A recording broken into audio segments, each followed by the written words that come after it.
বন্ধুরা, আপনাদের সকলকে আমাদের চ্যানেলে স্বাগত জানিয়ে পশ্চিমবাংলার সমস্ত স্তরের যারা কন্ট্রাকচুয়াল শিক্ষক শিক্ষিকা রয়েছেন তাদের সকলের জন্য আজকের এই খবর অবশ্যই দেখা দরকার রয়েছে। রাজ্যের সমস্ত কন্ট্রাকচুয়াল ডিপার্টমেন্টের শিক্ষক ডিপার্টমেন্টের যে সকল সংগঠন রয়েছে, বিশেষ করে শাসক দলে যারা রয়েছেন তাদেরও আজকের এই খবর অত্যন্ত গুরুত্বপূর্ণ। বন্ধুরা, শিক্ষকদের এক লাফে বাড়ল 5,000 টাকা। এই খবর আমরা ব্রেক করছি না ফার্স্ট টাইম, আমরা এই খবর আজ সবার শেষে ব্রেক করছি, অর্থাৎ সবার শেষে এই খবর নিয়ে প্রতিবেদন আমাদের চ্যানেলে টেলিকাস্ট করছি। এই খবর আজকে গতকাল থেকেই বাংলার সমস্ত print media, television media, electronic media বা যে সকল পোর্টালগুলো রয়েছে সমস্ত পোর্টালে এই খবর হাইলাইট করা হয়েছে এবং সর্বশেষে আমরা এই খবরটা আমাদের চ্যানেলে নিয়ে আসলাম। তার কারণ একটাই, এই বিষয়টা পশ্চিমবাংলার শিক্ষকদের এর আগেও আমরা এই সমস্ত বিষয়গুলো চোখে আঙুল দিয়ে হাইলাইট করার চেষ্টা করেছি, আবার আমরা মনে করলাম যেটা আমাদের চ্যানেলে হাইলাইট করা প্রয়োজন রয়েছে। আপনাদের জানিয়ে রাখি, 11,000 থেকে শিক্ষকদের 16,000 টাকা বেতন বাড়ানো হয়েছে এবং তার সঙ্গে ইপিএফ যে ফান্ড যেটা কাটা হয়, আপনারা সকলেই জানেন পশ্চিমবাংলা বিশেষ করে যারা সমগ্র শিক্ষার আন্ডারে রয়েছেন তাদেরও ইপিএফ কাটা হয়, সেই ইপিএফ ফান্ডেও টাকা রাজ্য সরকার বেশি বরাদ্দ করেছে, অর্থাৎ সেখানেও টাকা ইনভেস্ট করছে রাজ্য সরকার। তো এই সমস্ত বিষয় নিয়ে আমাদের আজকের আলোচনা, প্রতিবেদন, ভিডিও। বিষয় হচ্ছে বা আপনাদের সকলের মনের প্রশ্ন যে কোন ডিপার্টমেন্টে কোন শিক্ষকদের বেতন বৃদ্ধি করা হলো, কাদের হলো, কত টাকা হলো, সমস্ত বিষয় নিয়ে ডিটেলস আজকে আমরা জানাবো। বন্ধুরা, আপনাদের জানিয়ে রাখি, জুনিয়র শিক্ষক যারা তাদের বেতন বাড়ানো হয়েছে 11,000 থেকে বেড়ে হচ্ছে 16,000 টাকা, আর এর ফলে 13,740 জন শিক্ষক লাভবান হচ্ছেন। আর শুধু বেতন নয়, যে বিষয়টা আপনাদের বললাম, শিক্ষকদের ইপিএফও সরকার যে টাকা দেয় সেটাও বাড়ানো হচ্ছে। কিন্তু সবচেয়ে দুঃখের বিষয় বা হতাশার বিষয়, যেটা শুনলে হয়তো আপনাদেরও খারাপ লাগবে, সেটা হচ্ছে এই বেতন বৃদ্ধিটা পশ্চিমবাংলায় হয়নি। এই বেতন বৃদ্ধি করলো উড়িষ্যার বিজেপি সরকার। যে বিজেপি সরকারকে হয়তো কন্ট্রাকচুয়াল যারা এমপ্লয়িজ রয়েছেন, যারা হয়তো 2021 সালের বিধানসভা ভোটে হয়তো ভোটেও দেয়নি, পশ্চিমবাংলার ক্ষেত্রে বলছি। আপনারা সকলেই জানেন পশ্চিমবাংলার বিধানসভা ভোটে বিজেপি হেরেছে, আর এটা তো স্বাভাবিক বিষয়, ভোট পায়নি বলেই হেরেছে একটা পলিটিক্যাল পার্টি।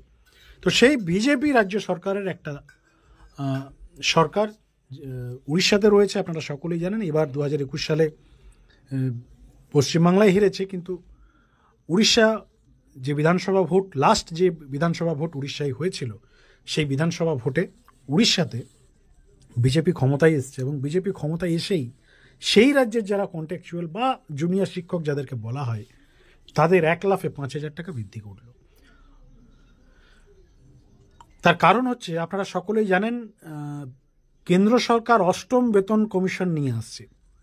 অলরেডি কেন্দ্রে বা কেন্দ্র সরকারের সাথে যে সকল রাজ্য সরকারগুলো চলে পশ্চিমবঙ্গ বাদ দিয়ে, অলরেডি সমস্ত রাজ্যে এই মুহূর্তে 7ম বেতন কমিশন চলছে, যা পশ্চিমবাংলার ক্ষেত্রে 5ম বেতন কমিশন।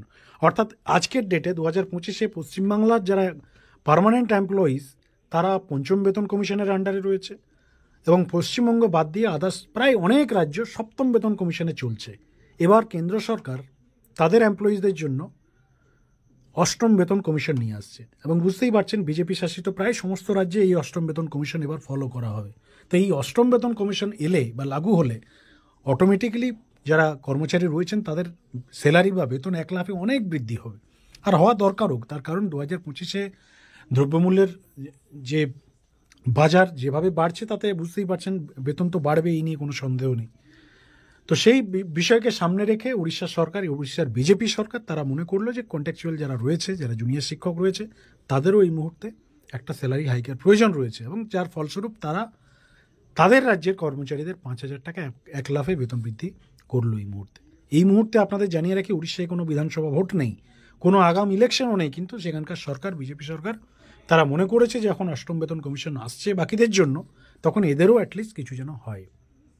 কিন্তু দুর্ভাগ্যের বিষয়, যারা পশ্চিমবাংলার কন্ট্রাকচুয়াল বা জুনিয়র শিক্ষক বা যেই নামেই থাকুক না কেন, পার্শ্ব শিক্ষক বলুন, এসএসকেএমএসকে বলুন, পৌরসভা বলুন, মাদ্রাসা বলুন, ভোকেশনাল বলুন বা আরও যে সকল শিক্ষাকর্মীরা রয়েছে, তারা ওই 7,000, 8,000, 10,000, 12,000-এর মধ্যেই রয়েছে।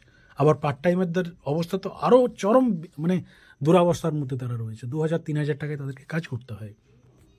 তো এই হচ্ছে বন্ধুরা পশ্চিমবাংলার গ্রাফ আজকের ডেটে।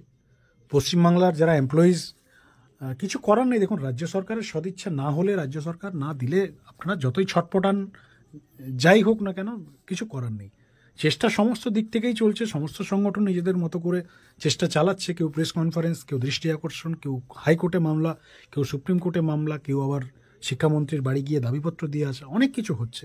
কেউ আবার মুখ্যমন্ত্রীর কালীঘাটের বাড়ি গিয়ে ওএসডির কাছে দাবিপত্র জমা দিয়ে আসছে। কিন্তু দেখুন, রাজ্য সরকার যদি না বাড়ায়, রাজ্য সরকারের যদি সদিচ্ছা না থাকে, তাহলে কি করবেন? করার কিছু নেই। কিন্তু হ্যাঁ, তার মধ্যেও একটা চরম সত্য যে আপনাদেরকে চেষ্টা তো চালাতেই হবে, চেষ্টা চালিয়ে যেতে হবে, বারবার রাজ্য সরকারকে রিমাইন্ডার দিতে হবে।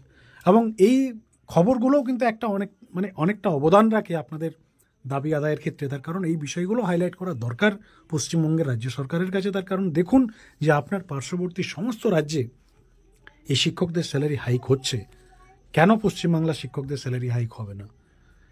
পশ্চিমবাংলার কোষাগারের অবস্থা যদি ঢেলে ঢালা হয়ে থাকে, তাহলে তার দায়িত্ব সেই রাজ্যের রাজ্য সরকারের সেই কোষাগারকে স্ট্রং করার। শুধুমাত্র এমপ্লয়িজদের ঘাড়ে সমস্ত কিছু যদি ফেলে দেওয়া হয় যে পশ্চিমবাংলায় আজ কেন্দ্র সরকার ইনস্টলমেন্ট কেটে নিয়ে যাচ্ছে।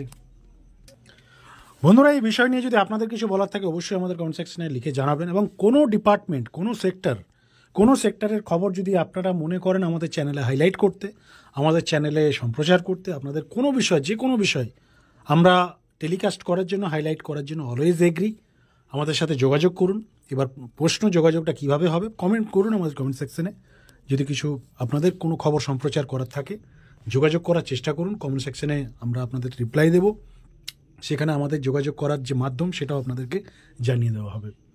আপনাদের যে কোনো তথ্য আপনারা যদি আমাদের চ্যানেলে চান হাইলাইট করতে, তুলে ধরতে, রাজ্য সরকার বা অন্য কোনো বিষয় হাইলাইট করার, যদি দৃষ্টি আকর্ষণ করার আপনাদের কোনো ইচ্ছে থাকে, অবশ্যই আপনারা করতে পারেন। তার কারণ এই চ্যানেলকে আজকে বড় করেছেন আপনারাই।